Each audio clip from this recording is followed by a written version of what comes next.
ಹರೀಶ್ ಪೂಂಜಾರು ಮಾಡಿದ್ದು ತಪ್ಪೆ, ವಿಷ ಬೀಜ ಬಿತ್ತರು. ಆದರೂ ಅಬ್ಬಾಸ್ ಬಿಹಾರಿ ಅವರ ಜಾಗದಲ್ಲಿ ಒಂದು ಸ್ಟೇಜ್ ಮಾಡಲಿಕ್ಕೆ ಜಾಗವನ್ನು ಕೊಟ್ಟರು. ಅದು 9 ದಿವಸ ಅವರು ನೀರು ಕೊಟ್ಟರು. ಲಾಸ್ಟಿಗೆ ಅವರು ಹೋಗುವಾಗ ಕಣ್ಣ ನೀರು ತೆಗೆದು ಹೋದರು. ಅಬ್ಬಾಸ್ ಬಿಹಾರಿ ಮಕ್ಕಳು ಅವರು. ನಮ್ಮ ಗ್ರಾಮದಲ್ಲಿ ಒಂದು ದೇವಸ್ಥಾನ ಆಗಿದರೆ ಬ್ರಹ್ಮ ಕಳಸ ಆಗೋದಾದರೆ ಮತ್ತೊಬ್ಬರಿಗೆ ನೋವಾಗಬಾರ್ದು. ಅವರಲ್ಲಿಗೆ ಬಂದು ಎಲ್ಲರೂ ಪ್ರೀತಿಯಿಂದ ಇದ್ದರೆ ದೇವರಿಗೆ ಒಂದು ಸಂತೋಷ. ಆ ಸಂತೋಷದ ಕಾರಣ ಎಲ್ಲರನ್ನೂ ಕರೆದಿದ್ದಾರೆ. ಆ ಸಂತೋಷ ಎಲ್ಲ ಮುರಿದದ್ದು 3ನೇ ತಾರೀಕು 9ನೇ ಗಂಟೆಗೆ ರಾತ್ರಿ ಅಲ್ಲಿ ಎಲ್ಲ ಮುಗಿಯಿತು. ಅಲ್ಲಿ ಇವತ್ತು ಮೊನ್ನೆ ಹರೀಶ್ ಪೂಂಜಾರಿ ಅವರು ಬಂದು ನಿಂತು ಭಾಷಣ ಮಾಡುವಂಥ ವೇದಿಕೆ ಇರುವಂತಹ ಗದ್ದೆ ಅಬ್ಬಾಸ್ರವ್ರದ್ದು. ಅವರು ಒಳ್ಳೆ ರೀತಿಯಲ್ಲಿ ಬಿಟ್ಟುಕೊಟ್ಟಿದ್ದಾರೆ. ಯಾಕೆಂದರೆ ಅವರು ಗದ್ದೆ ಉಳುಮೆ ಮಾಡುವಂಥ ಗದ್ದೆ, ಅದನ್ನು ಕೂಡ ಅವರು ತರಕಾರಿ ಇನ್ನಿತ ಬೆಳೆಯುವಂಥ ಸಮಯ ಇದು. ಅವರು ತೊಂಡೆಕಾಯಿ ಮತ್ತು ಸೌತೆಕಾಯಿ ಈ ಟೈಮಲ್ಲಿ ಬೆಳೀತಾರೆ. ಆದರೂ ಕೂಡ ದೇವಸ್ಥಾನದ ಕಾರ್ಯಕ್ರಮ ಉಂಟು ಅಂತ ಹೇಳಿ ಅವರು ಬೆಳೆಯಲಿಲ್ಲ. ಅವರು ಒಳ್ಳೆಯ ರೀತಿಯಲ್ಲಿ ಉದ್ಧಾರ ಮನಸ್ಸಿನಿಂದ ನಾವು ಒಂದೇ ತಾಯಿಯ ಮಕ್ಕಳಾಗಿದ್ದೇವೆ, ಊರಲ್ಲಿ ಸೌಹಾರ್ದತೆ ರೀತಿಯಲ್ಲಿ ಇದ್ದಾರೆ ಅಂತ ಹೇಳಿ ಬಿಟ್ಟುಕೊಟ್ಟಿದ್ದಾರೆ. ಆ ಅನ್ನ ಬಳಸುವಂಥದ್ದು, ಅನ್ನ ಮಾಡುವಂಥ ಸ್ಥಳ, ಅಲ್ಲಿ ಬೇಕಂತ ಕುಡಿಯುವ ನೀರು, ಸ್ಟೇಜಿ ಮತ್ತು ನಾವು ಅಲ್ಲಿರುವ ಪಾರ್ಕಿಂಗ್ ವ್ಯವಸ್ಥೆ ಎಲ್ಲ ನಮ್ಮ ಗುರುಗಳಾದಂಥ TH ಉಸ್ತಾದವ್ರದ್ದು ಅವ್ರದ್ದು ಭಾಳಷ್ಟು ಜಾಗ ಹತ್ತಿರದಲ್ಲಿದೆ. ಅವರ ಮನೆಯ ಪಕ್ಕದಲ್ಲಿ ಕೂಡ ಅಂಗಳವನ್ನು ಬಿಟ್ಟುಕೊಟ್ಟಿದ್ದಾರೆ. ಉಮರಬ್ ಅಂತ ಹೇಳಿದ್ದಾರೆ. ಅವರ ಒಂದು 1.5 ಎಕರೆ ಒಂದು ಭಾಳಷ್ಟು ದೊಡ್ಡ ಒಂದು ಕಂಬಳದ ರೀತಿಯ ಒಂದು ಗದ್ದೆ ಇದೆ, ಅದನ್ನು ಕೂಡ ಪಾರ್ಕಿಂಗ್ ವ್ಯವಸ್ಥೆಗೆ ಬಿಟ್ಟುಕೊಟ್ಟಿದ್ದಾರೆ. ಮತ್ತು ನಮ್ಮ ಮಸೀದಿ ಪಕ್ಕ ಎಲ್ಲ ನಾವು ಏನೆಲ್ಲ ಅಲ್ಲಿ ಪಕ್ಕ ಏನಿದೆ ಎಲ್ಲ ವಿಸ್ತೀರ್ಣವನ್ನು ಒಂದು ಸೌಹಾರ್ದತೆ ರೀತಿಯಲ್ಲಿ ಅವರೊಂದು ಬೇರೆ ಅಲ್ಲ, ನಾವೊಂದು ಬೇರೆ ಅಲ್ಲ. ಯಾಕೆಂದರೆ ನಮ್ಮೂರಲ್ಲಿ ಆಗುವಂಥ ಫಂಕ್ಷನಿಗೆ ನಾವು ಸಂಪೂರ್ಣವಾಗಿ ಸಹಕಾರ ಕೊಟ್ಟಿದ್ದೇವೆ. ಮುಂದೆ ಕೂಡ ನಾವು ಸಹಕಾರ ಕೊಡ್ತೇವೆ. ಯಾರೊಬ್ಬ ಇಲ್ಲಿ ಬಂದು ಭಾಷಣ ಮಾಡಿ ಹೋಗಿ ಅವರ ಬೇಲೆಯನ್ನು ಬೇಯಿಸಲಿಕ್ಕೆ ಅವರು ಮಾಡಿರ್ಬೋದು. ಆದರೆ ಹಾಗೆ ಮಾಡಿದರೂ ಕೂಡ ನಮ್ಮ ಊರಲ್ಲಿ ನಾವು ಸೌಹಾರ್ದತೆಗೆ ಯಾವತ್ತೂ ಕೂಡ ನಾವು ಹಿಂಜರಿಕೆ ಮಾಡೋದಿಲ್ಲ. ಯಾಕೆಂದರೆ ನಾವು ಸೌಹಾರ್ದತೆ, ನಾವು ಒಂದೇ ತಾಯಿಯ ಮಕ್ಕಳು. ಯಾಕೆಂದರೆ ನಾವು ಬೆಳಿಗ್ಗೆದ್ದು ಅವರನ್ನು ನೋಡು, ಅವರು ನಮ್ಮನ್ನು ನೋಡೋದು, ನಾವು ಪರಸ್ಪರ ಅನ್ಯೋನ್ಯತೆಯಲ್ಲಿದ್ದೇವೆ. ನಾವು ನೋಡಿ 25 ತಾರೀಕಿನಿಂದ 3 ತಾರೀಕಿವರೆಗೆ ನಮ್ಮ ಬ್ರಹ್ಮ ಕಳಸ ನಡೆಯಿತು. ಅಲ್ಲಿ ಒಂದೊಂದು ದಿವಸ ಧಾರ್ಮಿಕ ಸಭೆ ಇತ್ತು.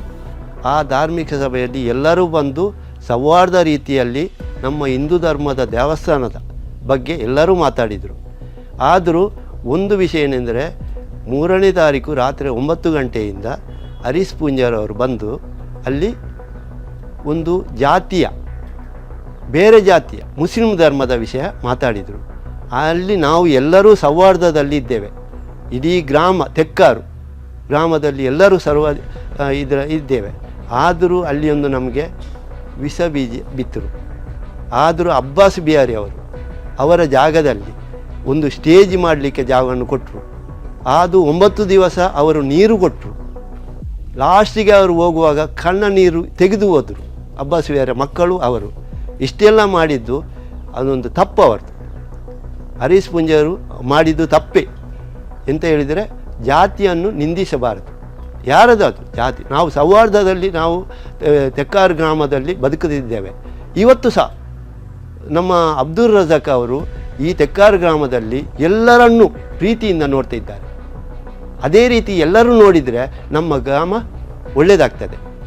ಆದರೂ ಇಲ್ಲಿ ನಮ್ಮ ತುಕಾರಾಮ್ ನಾಯ್ಕರು, ಭಟ್ರಬೈಲು ಲಕ್ಷ್ಮಣ ಗೌಡರು ಅವರು ಒಳ್ಳೆ ರೀತಿಯಲ್ಲಿ ಮಾಡಿದರು. ಅವರು ರಾಜಕೀಯ ಇಲ್ಲ, ಎಲ್ಲರೂ ರಾಜಕೀಯ ಇಲ್ಲದಾಗೆ ಇಲ್ಲಿ ಬಂದು ನಮ್ಮ ದೇವಸ್ಥಾನ ಗೋಪಾಲಕೃಷ್ಣ ದೇವಸ್ಥಾನ ಒಳ್ಳೆ ರೀತಿಯಲ್ಲಿ ಬ್ರಹ್ಮ ಕಳಸ ಆಗಬೇಕು ಅಂತ ಒಳ್ಳೆ ರೀತಿಯಲ್ಲಿ ಇದ್ದರು.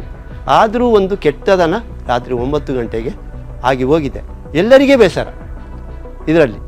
ಅವರು ಮಾಡಬಾರ್ದಿತ್ತು, ಮಾಡಿದರು. ಅವರು ಬರುವ ನಮಗೆ ಯಾವುದೇ ಒಂದು ಟ್ಯೂಬ್ ಲೈಟು ಹೊಡೆದಿರು ಅಂತ ಅವರು ಹೇಳ್ತಾರೆ. ಮತ್ತು ಅಲ್ಲಿ ಡೀಸೆಲ್ ಕಳ್ಳತನ ಆಗಿದ್ದು ಅಂತ ಹೇಳ್ತಾರೆ. ಹೇಗೆ ಆದರೂ ಅಲ್ಲಿ ಬರುವ ಜಾತ್ರೆವರೆಗೆ ಅದನ್ನು ಯಾರು ಅದನ್ನು ಹೇಳಿದರು ಅದನ್ನು ಗೋಪಾಲಕೃಷ್ಣ ದೇವರು ನಮಗೆ ಕಾಣಿಸ್ಕೊಳ್ಬೇಕು. ಇಷ್ಟೇ ನನ್ನ ಉತ್ತರ.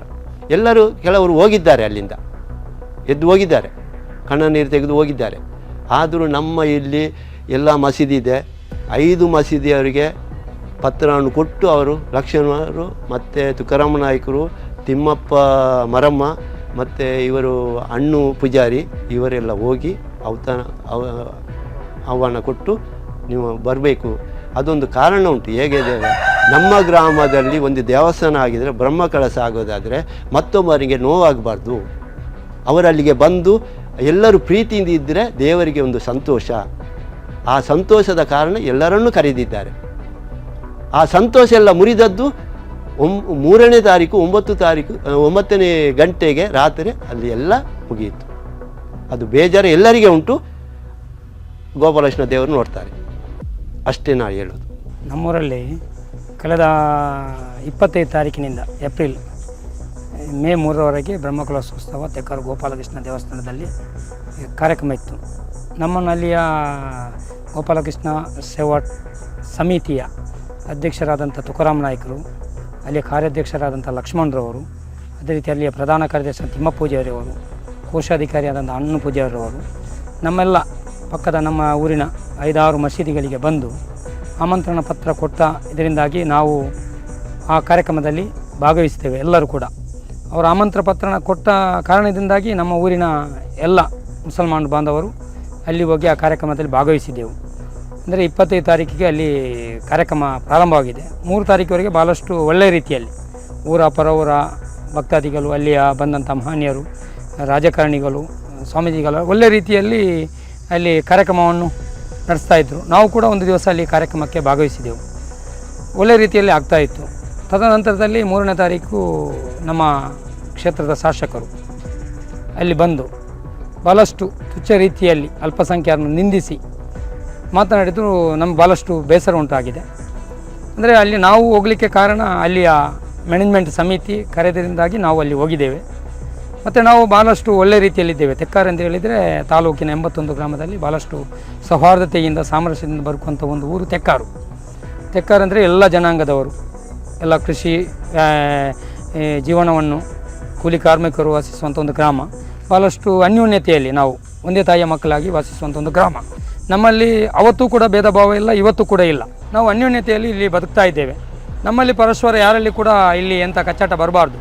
ಅಂದರೆ ಮಾನ್ಯ ಶಾಸಕರು ಇಲ್ಲಿ ಸಾಮರಸ್ಯದಲ್ಲಿ ಇರುವಂಥ ಊರಿದು ತೆಕ್ಕಾರು, ಸೌಹಾರ್ದತೆಯಲ್ಲಿ ಬಾಳುವಂಥ ಊರಲ್ಲಿ ಹುಲಿ ಹಿಂಡಿ ಹೋಗಿದ್ದಾರೆ. ಯಾಕೆಂದರೆ ಇವರು ಇಲ್ಲಿ ಒಳ್ಳೆ ರೀತಿಯಲ್ಲಿ ಮುಂದಿನ ದಿನಗಳಲ್ಲಿ ಜೀವನ ಮಾಡಬಾರ್ದು ಅಂತ ಹೇಳಿ ಅವರೊಂದು ಕನಸಿರ್ಬೋದು. ಏನೆಂದರೆ ಅವರು ರಾಜಕಾರಣಿಗಳು, ಅವರಿಗೇನಾದರೂ ಇದರಲ್ಲಿ ಲಾಭ ಆಗ್ಬೋದು ಅಂತೇಳಿ ಅವರು ಭಾವಿಸಿರ್ಬೋದು. ಆದರೆ ತೆಕ್ಕಾರಿನಲ್ಲಿ ಅಂಥ ಜನರು ಯಾರೂ ಇಲ್ಲ. ಈಗ ಅಲ್ಪಸಂಖ್ಯಾತ ನಾವು ಮುಸಲ್ಮಾನರು ಇಲ್ಲ, ಅವರಲ್ಲಿ ಕೂಡ ಇದಕ್ಕೆ ಸಪೋರ್ಟಾಗಿ ನಿಲ್ಲುವವರು ಯಾರೂ ಇಲ್ಲ. ನಾವು ಕಂಡಂತೆ ನಮ್ಮ ಗ್ರಾಮದಲ್ಲಿ ಅಂಥವರು ಯಾರೂ ಇಲ್ಲ. ಆದರೂ ಕೂಡ ನಮಗೆ ನಮ್ಮ ಈ ಒಂದು ಮುಸ್ಲಿಂ ಸಮುದಾಯಕ್ಕೆ, ಏಕೆಂದರೆ ಬ್ಯಾರಿ ಸಮುದಾಯ ಅಂತ ಹೇಳಿದರೆ ಕೇವಲ ಇಲ್ಲಿ ತೆಕ್ಕಾರಿನವರು ಮಾತ್ರ ಅಲ್ಲ, ಬ್ಯಾರಿಗಳು ಇಡೀ ದಕ್ಷಿಣ ಕನ್ನಡ ಜಿಲ್ಲೆಯಲ್ಲಿ ನಮ್ಮನ್ನು ಮುಸಲ್ಮಾನರು ಬ್ಯಾರಿ ಸಮುದಾಯ, ಬ್ಯಾರಿ ಕಂಟ್ರಿಗಳೆಂಬ ಪದವನ್ನು ಬಳಸಿದ್ದಾರೆ. ಇವತ್ತು ಆ ಪದವನ್ನು ಅವರು ಬಳಸಬಾರ್ದಿತ್ತು. ಯಾಕೆಂದರೆ ಅವರು ಒಂದು ತಾಲೂಕಿನ ಒಂದು ಜನಪ್ರತಿನಿಧಿಯಾಗಿ ದೇಶದ ಸಂವಿಧಾನದ ಅಡಿಯಲ್ಲಿ ಅವರು ಪ್ರಮಾಣ ವಚನ ಸ್ವೀಕರಿಸುವಾಗ ಒಂದು ಧರ್ಮಕ್ಕೆ, ಒಂದು ಜಾತಿಗೆ ಸೀಮಿತವಾಗಿ ಅವರು ಪ್ರಮಾಣ ವಚನ ಸ್ವೀಕಾರ ಮಾಡುವುದಲ್ಲ. ನಾನು ಎಲ್ಲರನ್ನು ಭಾರತದ ಸಂವಿಧಾನದ ಅಡಿಯಲ್ಲಿ ನಾನು ಎಲ್ಲ ಜನಾಂಗದವರನ್ನು ಒಂದೇ ರೀತಿಯಲ್ಲಿ ಕಾಣ್ತೇನೆ ಎಂಬ ಧ್ಯೇಯವಾಕ್ಯದೊಂದಿಗೆ ಪ್ರಮಾಣ ವಚನ ಅವರು ಸ್ವೀಕಾರ ಮಾಡುವುದು. ಆದರೆ ಒಂದು ಜನಪ್ರತಿನಿಧಿಯಾಗಿ ತಾಲೂಕಿನ ಒಬ್ಬ ಶಾಸಕನಾಗಿ ಏನಾದರೂ ಸಮಸ್ಯೆ ಬಂದಾಗ ತಾಲೂಕಿನ ಶಾಸಕರು ಬಂದು ಅದನ್ನು ಬಗೆಹರಿಸಿಕೊಂಡು ಒಳ್ಳೆಯ ರೀತಿಯಲ್ಲಿ ನಡೆಸುವಂಥ ಒಬ್ಬ ವ್ಯಕ್ತಿ ಇವತ್ತು ಇಲ್ಲಿ ಜವಾಬ್ದಾರಿತ ವ್ಯಕ್ತಿಯ ಈ ರೀತಿಯಲ್ಲಿ ಕಲುಷಿತ ವಾತಾವರಣ ಮಾಡುವುದಾದರೆ ಅದನ್ನು ನಾವು ಇಲ್ಲಿ ಖಂಡಿಸ್ತಾ ಇದ್ದೇವೆ. ಈಗ ಅವರು ಹೇಳಿದಂಥ ಎಲ್ಲ ಪದಗಳನ್ನು ನಾವು ಇವತ್ತು ಖಂಡಿಸ್ತಾ ಇದ್ದೇವೆ. ನಾವು ಮೊದಲು ಹೇಗೆ ಇಲ್ಲಿ ಸೌಹಾರ್ದತೆಯಲ್ಲಿ ಬದುಕ್ತೇವೆ, ಅದೇ ರೀತಿಯಲ್ಲಿ ಮುಂದಿನ ದಿನಗಳಲ್ಲಿ ಕೂಡ ನಾವು ಸೌಹಾರ್ದತೆಯನ್ನು ಬಯಸುವವರು. ನಾವು ಇಲ್ಲಿ ಎಲ್ಲ ಜನಾಂಗದವರು, ಇವರಂತಲ್ಲ, ಇಲ್ಲಿರುವ ಎಲ್ಲ ಜನಾಂಗದವರು ಒಂದೇ ತಾಯಿಯ ಮಕ್ಕಳಾಗಿದ್ದೇವೆ. ನಮ್ಮಲ್ಲಿ ಯಾರಲ್ಲಿ ಕೂಡ ಭೇದ ಭಾವ ಇಲ್ಲ. ಆದರೆ ನಾವು ಅವರ ಸಮಿತಿಯವರ ಹತ್ರ ಕೂಡ ಹೇಳುವುದಿಷ್ಟೇ. ಯಾಕೆಂದರೆ ಈ ಮಾತು ಶಾಸಕರು ಹೇಳಿದ್ದು ನೀವು ಇದನ್ನು ಅನುಕರಿಸ್ತೀರಾ ಅಲ್ಲ ತಿರಸ್ಕಾರ ಮಾಡ್ತೀರಾ ಎಂಬುದು ನಮ್ಮ ಮುಂದಿನ ಪ್ರಶ್ನೆ. ಏಕೆಂದರೆ ಇವರು ಇದ್ದು ಕಾರ್ಯಕ್ರಮಕ್ಕೆ ಕರೆಸಿ ಇವರು ಹೇಳಿಸಿದ್ದ ಅಲ್ಲ, ಅವರಾಗಿ ಹೇಳಿಸಿದ ಅಂತೇಳಿ ನಮಗೆ ಅವರು ಇದರ ಬಗ್ಗೆ ಕ್ಲಿಯರೆನ್ಸ್ ಮಾಡಬೇಕು. ಯಾಕೆಂದರೆ ಮುಂದಿನ ದಿನಗಳಲ್ಲಿ ನಾವು ಒಳ್ಳೆ ರೀತಿಯಲ್ಲಿ ಇಲ್ಲಿ ಬದುಕಬೇಕಾದ್ರೆ, ಒಳ್ಳೆ ರೀತಿಯಲ್ಲಿ ಎಲ್ಲರೂ ಪರಸ್ಪರ ಅವರವರ ಕಾರ್ಯಕ್ರಮಕ್ಕೆ, ಕಾರ್ಯಕ್ರಮಕ್ಕೆ ನಮ್ಮ ಧಾರ್ಮಿಕ ಕಾರ್ಯಕ್ರಮ ಇನ್ನಿತರ ಕಾರ್ಯಕ್ರಮಕ್ಕೆ ಕರೆದರೆ ಅವ್ರಿಗೆ ಬರಬೇಕು. ಅವರ ಇನ್ನಿತರ ಯಾವುದೇ ಧಾರ್ಮಿಕ ಕಾರ್ಯಕ್ರಮ ಮತ್ತು ಇನ್ನಿತರ ಕಾರ್ಯಕ್ರಮ ಇದ್ದರೆ ನಾವು ಕೂಡ ಭಾಗವಹಿಸಬೇಕು. ಆಗ ಮಾತ್ರ ಸೌಹಾರ್ದತೆ, ಆಗ ಮಾತ್ರ ಸಾಮರಸ್ಯತೆ ಉಂಟಾಗಲಿಕ್ಕೆ ಸಾಧ್ಯ. ಜನರನ್ನು ಒಗ್ಗೂಡಿಸುವಂಥ ಶಾಸಕರೇ ನಮ್ಮನ್ನು ಈ ರೀತಿ ಜನರನ್ನು ವಿಭಜಿಸುವಂಥ ಮಾತನ್ನು ಹೇಳಿದರೆ ಇಲ್ಲಿ ಯಾವುದೇ ರೀತಿ ಒಂದು ಸೌಹಾರ್ದತೆ ನಿಲ್ಲಿಸಲು ಸಾಧ್ಯವಿಲ್ಲ. ದಕ್ಷಿಣ ಕನ್ನಡ ನಮ್ಮ ಕರ್ನಾಟಕದಲ್ಲಿ ನೋಡುವುದಾದರೆ ಮುಂಚೆಯೇ ಕೋಮು ಪ್ರಚೋದಿತ ಜಿಲ್ಲೆಯಾಗಿ ಕಾಣುತ್ತಿದ್ದೆ. ಅದನ್ನು ನಾವು ಪ್ರಚೋದಿತವನ್ನು ನಿಲ್ಲಿಸಿ ಇಲ್ಲಿ ಸೌಹಾರ್ದತೆಯನ್ನು ಕಾಪಾಡಬೇಕಾದಂಥ ಶಾಸಕರೇ ನಮ್ಮಲ್ಲಿ ಬಂದು ಪ್ರಚೋದನಕಾರಿಯನ್ನು ಮಾಡಿ ಹಿಂದೂ ಮುಸ್ಲಿಮರನ್ನು ವಿಭಜನೆ ಮಾಡುತ್ತಿದ್ದಾರೆ. ಇದು ಎಷ್ಟರ ಮಟ್ಟಿಗೆ ಸರಿ ಎಂದು ಅವರೇ ಆಲೋಚಿಸಬೇಕಾಗಿದೆ. ಇದು ಅವರು ಹೇಳುವುದು ಪ್ರಥಮವಾಗಿ ಅಲ್ಲ, ತುಂಬ ಕಡೆಯಲ್ಲಿ ನಮ್ಮ ಈ ತೆಕ್ಕಾರು ಗ್ರಾಮದಲ್ಲಿ ಬಂದು ಇದು ಪ್ರಪ್ರಥಮವಾಗಿ ಹೇಳುವುದಾದರೆ ಬೆಳ್ತಂಗಡಿ ಶಾಸಕರಾಗಿರುವವರು ತುಂಬ ತಮ್ಮ ತಾಲೂಕಿಗೆ ಸಂಬಂಧಪಟ್ಟಂಥ ಎಲ್ಲ ಕಾರ್ಯಕ್ರಮವಾಗಿದೆ, ಅಲ್ಲಿ ಹೋಗಿ ತುಂಬ ಇಂತಹ ಪ್ರಚೋದನಕಾರಿ ಮಾತನ್ನು ಹೇಳುತ್ತಿದ್ದಾರೆ. ಇದನ್ನು ನಮ್ಮ ಜನರೇ ಅವಲೋಕಿಸಿ ಇದರ ಬಗ್ಗೆ ಅವರು ನಮಗೆ ನಮ್ಮ ಈ ಜನಪ್ರತಿನಿಧಿಗಳಿಗೆ ಇರುವಂಥ ಒಂದು ಮೀಡಿಯಾದ ಮುಂದೆ ಬಂದು ಒಂದಾದರೆ ತಮ್ಮ ಹೇಳಿದ ಮಾತನ್ನು ಸರಿ ಇಲ್ಲ, ನಾನು ಹೇಳಿದ ಸರಿ ಇಲ್ಲ ಎಂದು ಅವರೇ ಒಂದು ವ್ಯಕ್ತಪಡಿಸಿ ಸ್ಪಷ್ಟ ಮಾಹಿತಿ ನೀಡಬೇಕು. ಇಲ್ಲದಿದ್ದರೆ ನಮ್ಮ ಇಲ್ಲಿ ನೆಲೆಸಿದಂಥ ಸೌಹಾರ್ದತೆಯ ಕೆಡುಕನ್ನು ಅವರೇ ಒಡೆದಾಡುವ ನೀತಿಯೊಂದು ನಮ್ಮ ಇತಿಹಾಸದಲ್ಲಿ ನೋಡಿದರೆ ಒಡೆದಾಡುವ ನೀತಿ ಅಂತ ನಮ್ಮ ರಾಜರ ಕಾಲದಲ್ಲಿ ನಡೀತಿತ್ತಂತೆ. ಅದೇ ರೀತಿಯ ಒಂದು ಒಡೆದಾಡುವ ನೀತಿಯನ್ನು ನಮ್ಮ ರಾಜಕಾರಣಿ ಆಗಿರುವಂಥ ಹರೀಶ್ ಪೂಂಜಾರವರು ಮಾಡುತ್ತಿದ್ದಾರೆ ಎಂದು ಹೇಳಲು ಇಚ್ಛೆ ಪಡುತ್ತಿದ್ದೇನೆ. ಸರ್, ನಿನ್ನೆ ಹರೀಶ್ ಪೂಂಜಾರ ಅವರ ಮೇಲಲ್ಲಿ FIR ಮಾಡಿಸಿದ್ದು ನಾನೇ. ಏಕೆಂದರೆ ಸರ್, ನಾವು ತೆಕ್ಕಾರಿನಲ್ಲಿ ನಾವು ಹಿಂದೂ ಮುಸ್ಲಿಮು ಕ್ರಿಸ್ತರು ಅಂತ ಹೇಳಿ ಒಟ್ಟಿಗೆ ಅಣ್ಣ ತಮ್ಮಂದಿರಾಗಿ ನಾವು ಇದ್ದೇವೆ. ಅದನ್ನು ಬಂದು ಈ ಬ್ರಹ್ಮಕಲಶೋತ್ಸವ ಸಮಾರೋಪ ಸಮಾರಂಭದಲ್ಲಿ ಬಂದು ಅದನ್ನು ಕೆಡಿಸಲಿಕ್ಕೆ ನಮ್ಮ ಬೆಳ್ತಂಗಡಿಯ ಶಾಸಕರಾದಂಥ ಹರೀಶ್ ಪೂಂಜಾರವರು ಬಂದು ಇಲ್ಲಸಲ್ಲದ ಮುಸ್ಲಿಮರ ಮೇಲೆ ಇಲ್ಲಸಲ್ಲದ ಆರೋಪ ಮಾಡಿ ಮುಸ್ಲಿಮರನ್ನು ಹೀನಾಯವಾಗಿ ಆ ವೇದಿಕೆಯಲ್ಲಿ ಹೀನಾಲಿಸಿದ್ದಾರೆ. ಅದು ನಮಗೆ ನಮ್ಮ ಮುಸ್ಲಿಂ ಸಮುದಾಯಕ್ಕೆ ತುಂಬ ನೋವಾಗಿದೆ. ಆದುದರಿಂದ ಕಾನೂನಿನ ಅಡಿಯಲ್ಲಿ ನಾನು ಅವರ ಮೇಲೆ ಉಪ್ಪಿನಂಗಡಿ ಸ್ಟೇಷನಲ್ಲಿ FIR ಮಾಡಿಸಿದ್ದೇನೆ. ಏಕೆಂದರೆ ನಾವು ಈ ತೆಕ್ಕಾರಿನಲ್ಲಿ ಇರುವಂತಹ ಎಲ್ಲರೂ ಒಟ್ಟಿಗೆ ಇದ್ದೇವೆ. ಯಾವುದರಲ್ಲಿ ಇಷ್ಟರ ತನಕ ನಮಗೆ ಇಲ್ಲಿ ಅಣ್ಣ ತಮ್ಮಂದಿರಾಗಿ ಇರುವಾಗ ಯಾವುದೇ ಒಂದು ಇದು ಬರಲಿಲ್ಲ ನಮಗೆ. ಆದರೂ ಬೆಳ್ತಂಗಡಿಯಲ್ಲಿ ನಮ್ಮ ಈ ಹರೀಶ್ ಪೂಂಜಾರ ಶಾಸಕ ಆದ ನಂತರ ತೆಕ್ಕಾರಿನಲ್ಲಿ ಕೋಮು ಬೀಸವನ್ನು ಬಿತ್ತಿ ನಮ್ಮನ್ನು ಬೇರೆ ಬೇರೆ ಮಾಡಲಿಕ್ಕೆ ಇದು ಒಂದು ಪ್ರಚೋದನೆ ಮಾಡ್ತಾ ಇದ್ದಾರೆ. ಅದಕ್ಕೋಸ್ಕರ ನಾನು ಅವರ ಮೇಲೆ ಕೇಸು ಉಪ್ಪಿನಂಗಡಿ ಠಾಣೆಯಲ್ಲಿ FIR ಮಾಡಿಸಿ. ನಮಗೆ ಅಂದರೆ ಅವರು ತೆಕ್ಕಾರಿನಲ್ಲಿ ಇರುವ ಕಂಟ್ರಿ ಬೇರಿ ಮತ್ತು ನಮ್ಮ ಟ್ಯೂಬ್ಲೈಟನ್ನು ಹೊಡೆದಾಕಿದ್ದಾರೆ, ನಮ್ಮ ಡೀಸೆಲನ್ನು ಕದ್ದಿದ್ದಾರೆ. ಇಂತಹ ಹೇಳಿ ಇನ್ನು ಮುಂದೆಯೂ ಇಲ್ಲಿ 150 ಹಿಂದೂಗಳ ಮನೆ ಇರುವುದು, ಅವರದ್ದು 1200 ಇರ್ಬೋದು, ಇನ್ನು ಬರುವ ವರ್ಷ 2000 ಆಗ್ಬೋದು. ಆದರೂ ಅವರನ್ನು ಎದುರಿಸಲಿಕ್ಕೆ ನಮಗೆ ಶಕ್ತಿ ಉಂಟಂತ ಹೇಳಿ ಅದೊಂದು ಪ್ರಚೋದನೆ ಅಂತ ಮಾತನ್ನು ಆ ವೇದಿಕೆಯಲ್ಲಿ ಆಡಿದ್ದಾರೆ. ಮತ್ತು ಕಂಟ್ರಿ ಬೇರಿ ಅಂತ ಹೇಳಿದಾರಲ್ಲ, ಅದು ನಮಗೆ ತುಂಬ ನೋವಾಗಿದೆ. ಅದನ್ನು ನಾವು ಹೇಳಿದಿರಲ್ಲ, ಅದನ್ನು ನಾವು ನಮ್ಮ ತೆಕ್ಕಾರು ಗ್ರಾಮಸ್ಥರು, ತೆಕ್ಕಾರು ಮುಸ್ಲಿಂ ಬಾಂಧವರು ಎಲ್ಲರೂ ನಾವು ತೀವ್ರವಾಗಿ ಖಂಡಿಸ್ತಾ ಇದ್ದೇವೆ. ಅಲ್ಲ, ಅವರ ವರ್ತನೆ ಬಗ್ಗೆ, ಅವರ ನಡತೆ ಬಗ್ಗೆ, ಅವರ ಭಾಷಣದ ಬಗ್ಗೆ ಅವರಿಗೆ ಒಂದೇ ಒಂದು ವಿಚಾರ ಇರುವುದು. ಯಾಕೆಂದರೆ ಈ ಬೆಳ್ತಂಗಡಿ ಈ ದಕ್ಷಿಣ ಕನ್ನಡ ಜಿಲ್ಲೆಯಲ್ಲಿ ಮುಸ್ಲಿಂ ಮತ್ತು ಹಿಂದೂಗಳನ್ನು ಬೇರೆ ಬೇರೆ ಮಾಡಿ ಅವರವರು ತಮ್ಮಲ್ಲಿ ಹೊಡೆದುಕೊಳ್ಳಬೇಕಂತ ಒಂದೇ ಒಂದು ವಿಚಾರ. ಅವರದ್ದು ಗ್ರಾಮದ ಅಭಿವೃದ್ಧಿ ಬಗ್ಗೆ ಅವರಿಗೆ ಇಲ್ಲ, ಊರಿಗೆ ಏನಾದರೂ ಅಭಿವೃದ್ಧಿ ಆಗಬೇಕು ಅಂತ ಅವರದ್ದಿಲ್ಲ. ಅವರದ್ದು ಒಂದೇ ಒಂದು ಆಸೆ ಏನಕ್ಕೆಂದರೆ ಹಿಂದೂ ಮುಸ್ಲಿಂ ಹೊಡೆದುಕೊಂಡು ಕೋಮು ದೇಶ ಮಾಡಿಕೊಂಡು ಇಲ್ಲಿ ಬೇರೆ ಆಗಬೇಕು, ನನಗೆ ಅದರ ಬಗ್ಗೆ ಒಂದು 10 ಬರುವ ಎಲೆಕ್ಷನ್ಗೆ ಒಂದು 25 ಓಟು ಜಾಸ್ತಿ ಸಿಗಬೇಕು ಅಂತ ಅವರದ್ದು ಒಂದೇ ಉದ್ದೇಶ. ನಮ್ಮ ಕಾರ್ಯಕ್ರಮಗಳನ್ನ ನೀವು ನೋಡ್ತಾ ಇದ್ರೆ ನಮ್ಮ ಚಾನೆಲ್ ಅನ್ನ ಸಬ್ಸ್ಕ್ರೈಬ್ ಮಾಡಿ, ಪಕ್ಕದ ಬೆಲ್ ಐಕಾನ್ ಒತ್ತಿ ನಮ್ಮನ್ನ ಬೆಂಬಲಿಸಿ. ಹಾಗೆ ನಮ್ಮ ಕಾರ್ಯಕ್ರಮಗಳನ್ನ ಲೈಕ್ ಮಾಡಿ, ಕಮೆಂಟ್ ಮಾಡಿ, ಅದನ್ನ ಬೇರೆಯವರಿಗೂ ವಾಟ್ಸ್ಆಪ್ ಮೂಲಕ ಶೇರ್ ಮಾಡಿ.